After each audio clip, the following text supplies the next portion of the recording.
Mais uma vez, muito bom dia. Estamos então de regresso neste Matinais. Vamos estar à conversa com o padre Júlio da Silva Santos. Ele é pároco de Pedrógão Grande, onde precisamente há 2 meses, a 17 de junho, acontecia a tragédia que levou as chamas àquele concelho e aos concelhos vizinhos e que vitimou assim 64 pessoas. O Pedrógão Grande é um concelho devastado pelas chamas, um concelho que agora tenta renascer precisamente das cinzas. E é isso que vamos tentar perceber com o Padre Júlio, como é que tem estado a conseguir ultrapassar as dificuldades que são trazidas por tragédias como estas. Padre Júlio, estamos precisamente hoje, 2 meses após esta tragédia que começou de uma forma parecia um fogo comum, mas que de facto assumiu proporções completamente incontroláveis, fora do comum e que te causou e deixou o país de luto. 2 meses depois, o senhor como pároco tem aqui um papel importante, porque tem uma paróquia para cuidar, se calhar em termos físicos e em termos psicológicos. Sim. São 3 paróquias. As mais afetadas, portanto, são a Graça e Vila Facaia. Foram os grandes acontecimentos, portanto, e as mortes aconteceram nesse espaço. Não é fácil, não foi fácil, não é fácil, mas não é impossível. Não é impossível porque as pessoas são pessoas com fé. E essa questão de diretamente perguntarem onde é que estava Deus, não aconteceu. Portanto, não se notou. Talvez também porque eu começasse logo um pouco a falar do sofrimento e para saber. Para se poder falar do sofrimento, tem que se ter também uma experiência de sofrimento.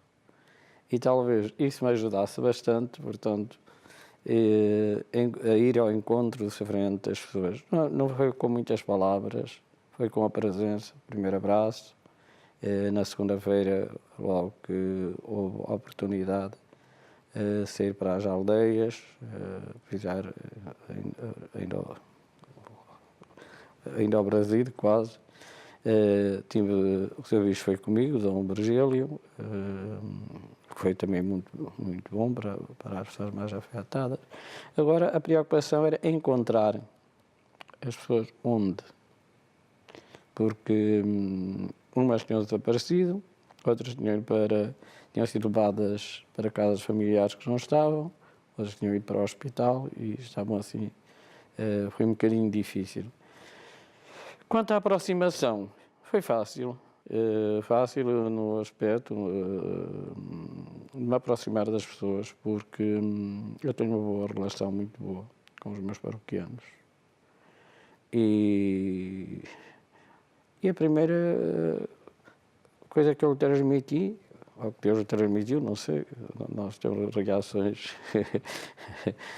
foi o abraço. O abraço, o deixar chorar sobre o ombro, um beijo que se dava, a linha dos afetos naturais de quem tem uma família e sentador da família. Palavras foram poucas, foram mais gestos. Porque nesta altura, Padre, às vezes os gestos são bem mais importantes e dizem muito mais do que 1000 palavras, não é? O afeto é muito importante e nestes momentos é fundamental. Eu lembro-me que logo no início, ainda nem sequer havia números definitivos desta tragédia que ficou nos 64, de o padre dizer que estava muito preocupado com o estado psicológico dos seus paroquianos. Isto porque sentiu imediatamente que a dimensão que a tragédia poderia alcançar. Poderia, por exemplo, quanto a mim, o luto está-se a fazer agora. Portanto, a primeira atitude que nós temos perante é o ficarmos assustados, não é? Depois vem aquela parte de nos sentirmos desorientados, que era isso que eu ia encontrar, as pessoas desorientadas. E depois agora há a parte, portanto, de que as pessoas começam a recordar, começam a ver as imagens, começam a ver o cenário.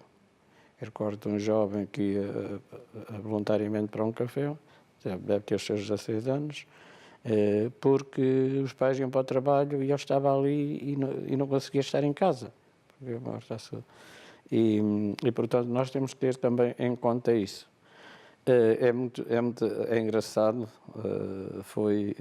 eu dei uma entrevista e vinha de cabeção e camisa preta.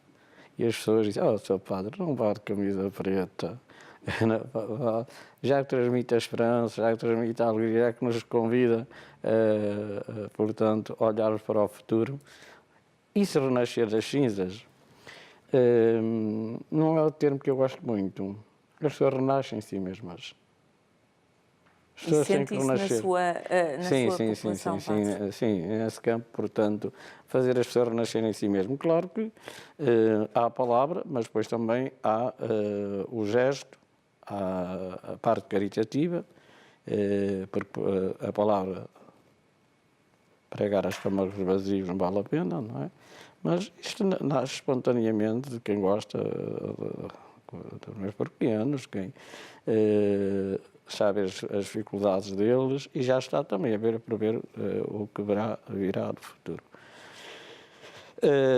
Dessa parte tive a graça de ter um bom grupo da Caritas Diocesana de Coimbra, o coordenador, Que tem a estado Mariana, no terreno a ajudar. e o Carlos e o Paulo têm estado, portanto, tem um rico trabalho. Eu acompanhei também a coordenadora, acompanho-os a eles, fui a campo com eles, estou com eles, dou-lhes miminhos de vez em quando. Pronto, estou a par do que se vai passando e por isso deixou-me um bocado mais livre, podemos assim dizer, para não pensar tanto nesta preocupação material, embora pense, porque há aqueles casos pois, que as pessoas têm mais à vontade de me dizer, com estranho. Padre, de facto, nos primeiros dias, aliás, assim que se conheceu a dimensão da tragédia, a solidariedade dos portugueses foi enorme e fizeram chegar muitas coisas a Pedrógão Grande, tantas mesmo. Nesta altura e 2 meses depois, o que chegou é suficiente? Sente que no terreno que são precisas outras coisas que ainda não têm, o que é que sente nesta altura de necessidade da sua paróquia, das suas paróquias? A principal necessidade ainda continua a ser o escutar as pessoas, porque passaram grupos de religiosos, têm mantido uma certa orientação de apoio religiosos e jovens que vão passando, tentando, portanto, e as pessoas, isso são ajudas a ter uma certa vida. Agora, o que as pessoas materialmente falando para as suas necessidades, ninguém está com necessidades primárias, tivemos esse cuidado, ninguém está com necessidades primárias, no que me é dado a contactar. Agora as pessoas têm esta segurança da Caritas, que tem mantido e está a par e volta e torna a voltar e está a par de todas as necessidades, procura estar, mas isto foi muito importante, o que eu ia para dizer, a generosidade dos portugueses não só, todo o mundo, desde a Austrália ao Canadá, vieram mensagem, vieram algumas ofertas pessoais, vieram pessoas, em Dortmund fez em 4 horas disponibilizou-se o centro de espetáculos da cidade, onde se fez, portanto, um espetáculo com vários cantores portugueses e onde de Portugal não foram alguns porque não houve subsídio da TAP para a viagem, como eles iam voluntários e há a esperança de eles voltarem daqui a um ano a estar novamente, mas agora em Portugal, nos sítios afetados. E as pessoas sabem disto. As pessoas sabem que não estão sós. Nós fazemos sentir que não estão sós. Apoios. Outros apoios. As pessoas duvidam de outros apoios que vêm dessas contas, que outras contas foram abertas. As pessoas... Era prometido, mas as pessoas não estão receosas. Estão muito receosas e depois também, porque me apercebi, há uma burocracia muito grande para chegar aos dinheiros, umas papeladas muito grandes. Portanto, ou seja, o padre considera que nesta situação, que é excepcional, sem dúvida nenhuma, também deveria haver formas excepcionais de tratar no após? Sim. Acha que tudo está a demorar muito tempo, padre? Sim. Eu vou lhe dizer porquê. Se nós queremos dar vida, temos que começar porque é essencial. Eu vou contar um caso, vou ser breve, vou contar um caso que me impressionou a mim e o senhor veio da Alemanha trazer esse donativo, portanto, fomos entregando pessoalmente às pessoas.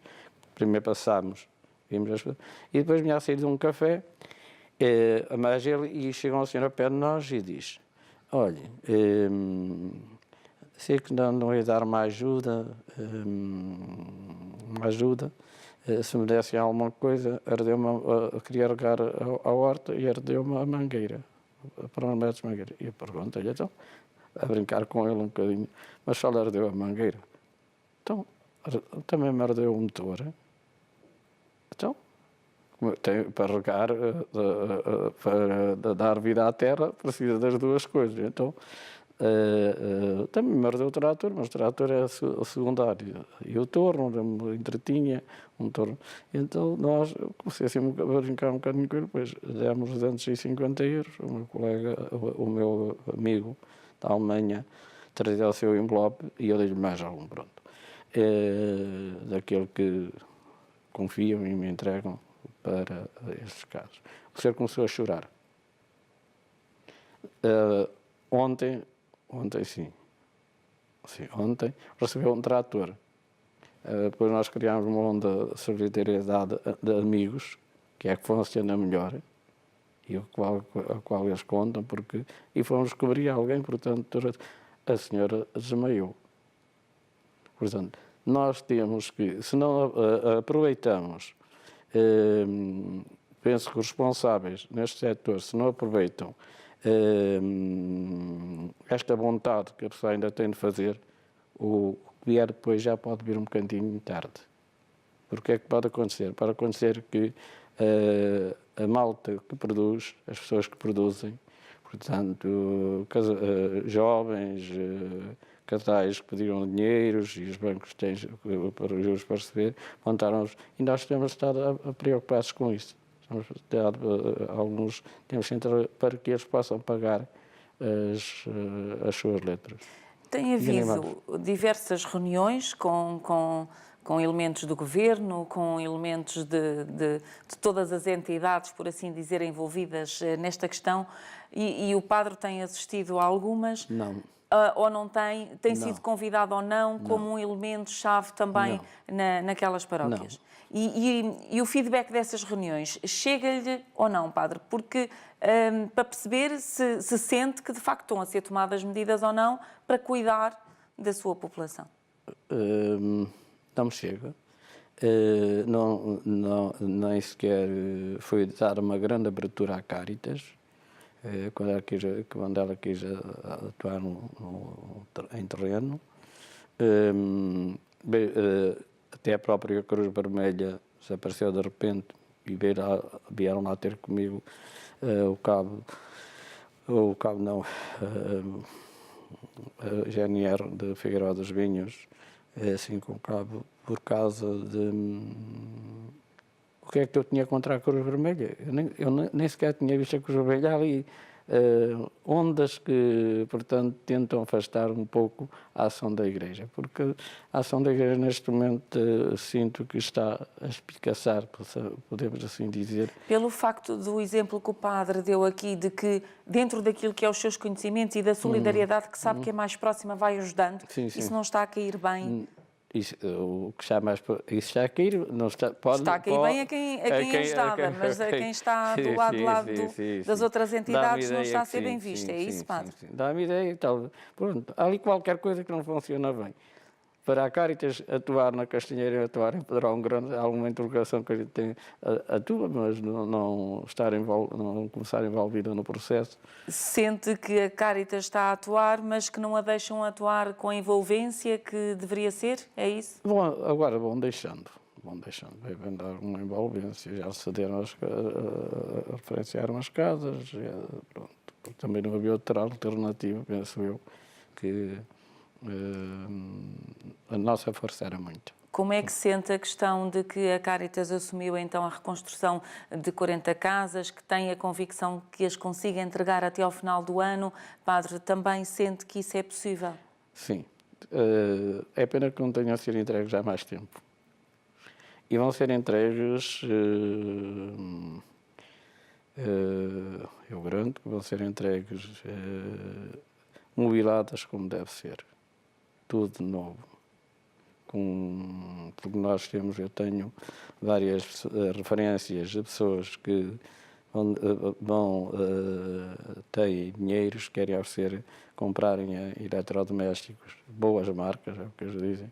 Os móveis também vêm lá de boas casas, portanto, disso não temos qualquer problema, penso eu, neste momento. A nível de amizade, que são crianças, que eu vou encontrando pessoas em campo que não sabem o que é que vão de ajudar, e andam ali perdidas, e vou estabelecendo também, vou tendo esse processo de acolher quem vem, não há sábados nem domingos. A sua principal preocupação é, de facto, o bem-estar psicológico e o apoio psicológico das pessoas? É a felicidade das pessoas. Que é por aí. Passa por tudo. Há pouco, padre, dizia que sente que agora é que está a ser feito o luto ou que está a começar a ser feito. Para si, de que forma é que tenta, como pároco e como, no fundo, alguém que vai dando, que é o guia, entre aspas, espiritual destas pessoas, como é que tenta consolidar a fé dos seus paroquianos que viveram momentos como estes? Com nada especial.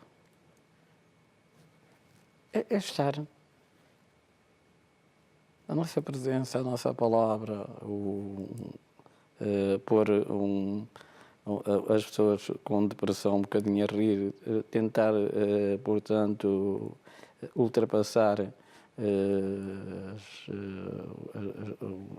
o sofrimento que está por trás, apontar linhas de frente e dizer algo. Isso depende muito da pessoa, cada caso concreto, não é? Mas ainda dizer às pessoas mais ou menos a linguagem é esta,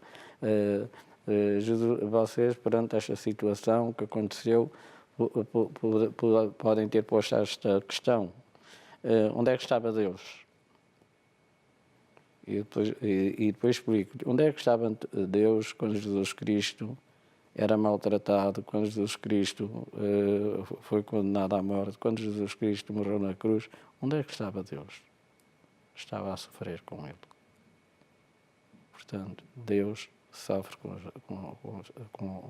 com estes acontecimentos, com o sofrimento das pessoas. Embora não seja teologicamente, digam que seja muito correto, que Deus é imutável, mas Deus tem sensibilidade, tem coração. E cuida de quem fica. É. E isto é uma imagem que as pessoas captam, porque têm um espírito religioso, que é o pequeno grupo que há da Igreja Protestante,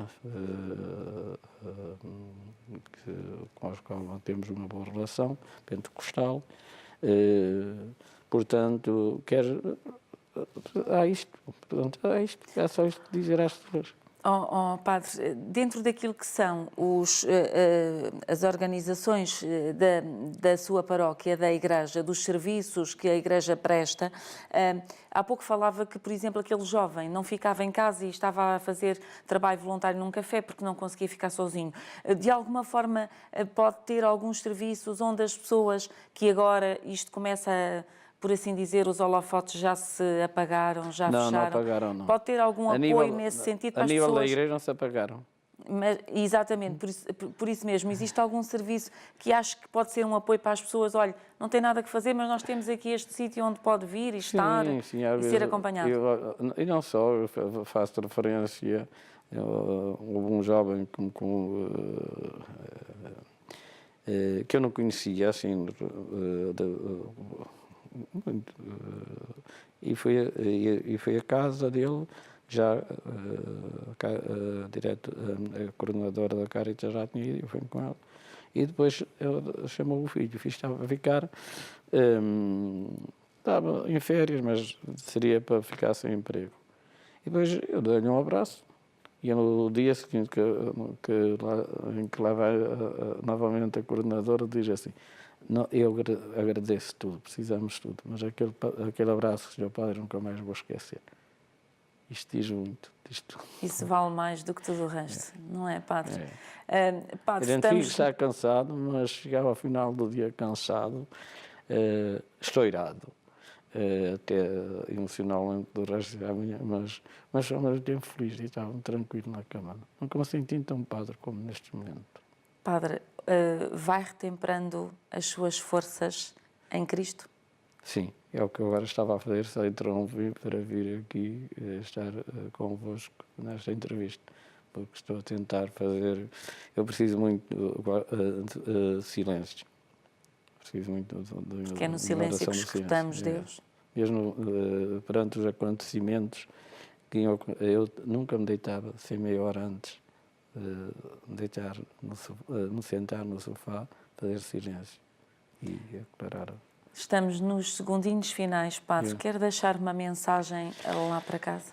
Para os meus paroquianos. Para os seus paroquianos. E não paroquianos, para todos E para todos. Queria que eles continuassem com a coragem que têm e é um povo forte, tem resistido a muitas coisas e também vai resistir a isto. E podem contar sempre podem contar sempre com a minha disponibilidade dentro das minhas limitações. E que daqui a um ano haja mais rosas vermelhas, como eu vi 2 ou 3, e assim, mais rosa, e vai haver certeza. Muito obrigada, Padre, por ter vindo. Foi assim que estivemos à conversa com o Padre Júlio da Silva Santos, é pároco em Pedrógão Grande. 2 meses depois da tragédia, a população está a renascer todos os dias. É o final para este Matinais. Tenha a continuação de uma excelente quinta-feira.